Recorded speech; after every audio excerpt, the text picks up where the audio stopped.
Здравейте и добре дошли! В това видео искам да ви покажа как можете да промените тази позиция, която съм създал тук с Logical. Този портал с прозореца е създаден, но искам да променя размерите на този портал. Например, затова имам тук на най-горната позиция. В областта на функциите на този Logical функция, тук мога да го разширя и с двоен клик да отида на скицата и отново ще ми се зареди тази скица. Сега мога да отида и да променя размера. С двойно кликване,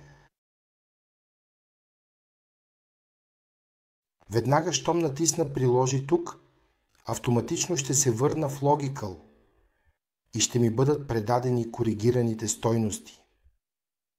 Виждате тук, че имам променения размер. Мога отново да прегледам моята позиция тук и да променя тази позиция.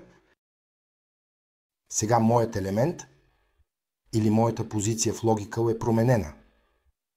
И тази корекция също се предава на HiCAD. Сега ми се синхронизират отделните профили, които са се променили и които са останали същите.